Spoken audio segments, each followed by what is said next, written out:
বিগত দিনের একটি স্বৈরাচার ছিল যারা ভোটের রাজনীতিকে ধ্বংস করেছে।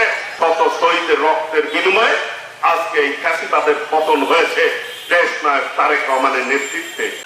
বিগত দিনের ফ্যাসিবাদ বিরোধী আন্দোলনে ঢাকার রাজপথে সারা বাংলাদেশে স্বেচ্ছাসেবক দলের নেতা কর্মীরা রাজপথে আন্দোলন সংগ্রাম করেছে।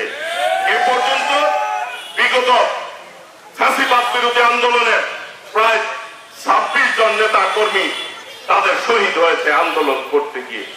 প্রিয় ভাইরা, বিএনপির প্রায় 450 অধিক নেতা কর্মী বিগত আন্দোলনে শহীদ হয়েছে।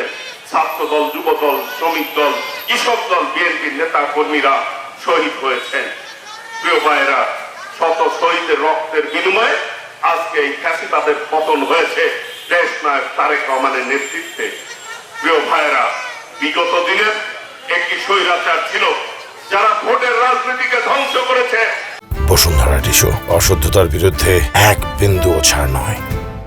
দেশের মানুষের নাগরিক অধিকার হরণ করেছে। দেশের নাগরিকের অধিকার ভোট দিয়ে তাদের পছন্দ মতো সরকার গঠন করবে, কিন্তু সেই কাজটি বিগত দিনের সরকার যারা ছিল, ফ্যাসিবাদ সরকার, স্বৈরাচারী সরকার, খুনি সরকার, যারা আমাদের অসংখ্য নেতাকে গুম করেছে, খুন করেছে, হত্যা করেছে, আমাদের নেত্রীকে অন্যায়ভাবে 6 বছর জেলে নির্যাতন করেছে, তার চিকিৎসার ব্যবস্থা পর্যন্ত করতে দেয় নাই। সেই সরকার খুনি শেখ হাসিনা দেশের ভোটের রাজনীতি ধ্বংস করেছে। দিনের ভোট রাতে দিনেই মানুষের ভোটের অধিকার হরণ করেছে। বিশ্বের দরবারে যাকে বলে নিশি রাতের ভোট ডাকাত সরকার। প্রিয় ভাইরা, আজকে ফ্যাসিবাদ পালিয়ে গেছে। মানুষ 14 সালে ভোট দিতে পারে নাই, 18 সালে পারে নাই, 24 সালে পারে নাই। এখন মানুষ ভোট দিয়ে তার পছন্দ মতো সরকার গঠন করতে চায়।